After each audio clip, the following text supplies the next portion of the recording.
Hello and welcome back to the latest edition of the Morning Bulletin here on the Blood Red channel. I'm your host, Edward Kay, and I'm joined today by Dave Comerford.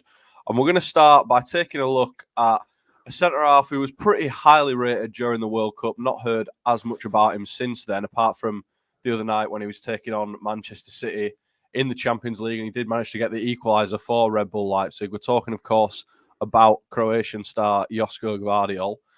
A pretty highly rated centre half, and I mean, given Liverpool's defensive struggles this season, Dave, and obviously Joe Gomez had a bit of a shocker against Real Madrid. Do you think the Reds are going to be in the market in the summer for a new first choice centre back?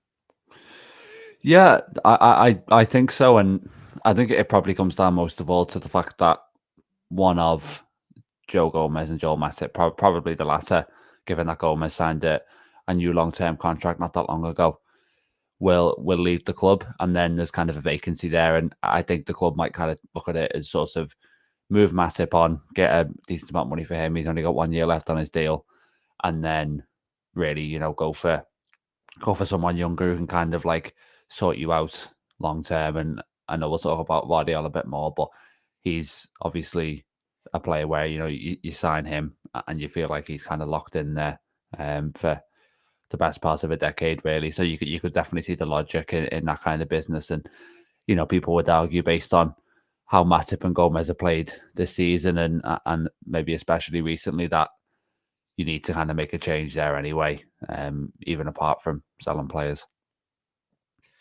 Yeah, obviously somebody to pair alongside Virgil Van Dijk is what the Reds would be looking for. If they were to get Gvardiol in, as you said, it would sort of be looking to set them up for that next decade or so. Maybe him alongside Matip, not Matip, sorry, Canate. I think that'd be a pretty solid centre half partnership going forward. But in terms of talking about Van Dijk, obviously he had another injury this season. He's come back from that, and he's not quite looked the same this year, really. Do you think Liverpool need to start maybe not planning for, but thinking about life after Virgil van Dijk? I think that they need to, they do need to do that. I mean, it's just sensible planning regardless. But like you say, based on how he's struggled this season, you start to think, is that moment going to come where we move on from Van Dijk? Is it going to come sooner than we thought it might? And I'm intrigued to see how he would fare next season with a team that offered a bit more protection in front of him, because I think we're putting our defenders in situations which are almost the hardest to deal with in a way, and you expect them to do better, granted. But when you're kind of running back towards your own goal and you're either outnumbered or it's kind of a numerical match with the attack and the defenders, I mean, that's just not a situation a defender wants to be in. So hopefully for him, next season, if Liverpool can address their midfield, that has a knock-on effect. I mean, you talk about Canate and Vardy. I actually wrote an article about those two earlier this week, and about how that would be kind of a dream centre-back partnership for Liverpool. I mean, I think you're looking at a partnership there that within a couple of years, probably not straight away, but within a couple of years would be the best in the world, really, given the potential that those two have shown.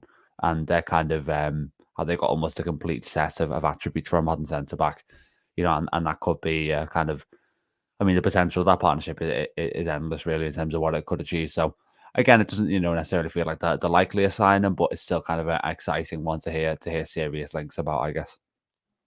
Yeah, maybe doesn't seem the likeliest at the moment, but one of the main reasons we are discussing him this morning, besides that goal against Manchester City, is Marco Rose, RB Leipzig's manager, coming out and saying he's very confident of keeping the Croatian at the club in the summer. Given these comments and just how highly rated he was at the World Cup, that plenty of clubs out there vying for his signature, how difficult do you think it would be to get him in the summer? Hugely difficult, to be fair. I mean, he only signed a new contract last summer. Chelsea tried, I think, maybe 3 times to sign him. The last bid was, I want to say, in the region of about 90 million euros. That got rejected. So he signs this new deal. It's been suggested that there's a release clause in there for 2024, but that's kind of a 9-figure sum you're looking at there. So it's not like maybe a Kunku's release clause at Leipzig, where I think it was only sort of 60 million, and you think to yourself, that's actually a bargain. But this one, it's pretty much similar to what the value of the player is anyway. So I think the reason they put the release clause in there is because they think, when that time comes, that'll be when they're ready to sell him. And then basically, because he'll be widely viewed as that level of asset, then whoever wants him can almost take him. I think their plan is very much to keep him this summer, and then you're looking at paying obviously an extra premium if you want to disrupt that plan. So yeah, it's probably not one for this summer. So does it kind of work timeline wise for Liverpool from that standpoint, based on what we said earlier about players being sold, upgrades being needed and things like that.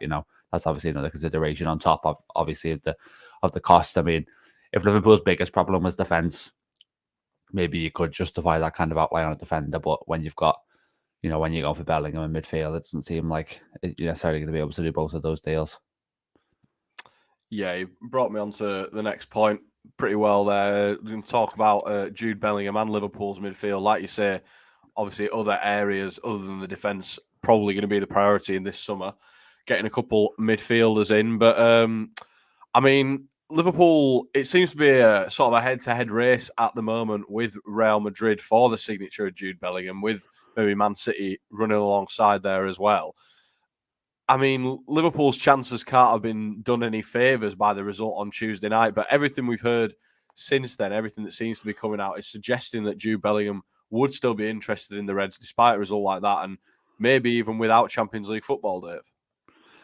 The Champions League football thing doesn't necessarily surprise me. I mean, you saw United, for example, sign Casemiro last summer, a player who's, with a huge stature, and he's dropped down to kind of a Europa League side. And clubs like Liverpool, Man United, even sort of Arsenal to a degree, they retain their pulling power even when they're struggling, because everyone knows that's going to be a passing moment. I think it's a surprise given the extent of Liverpool's struggles this season. I mean, we're not talking about necessarily a team that's in fifth and only a couple of points off. We're talking about a team that is eighth at the moment.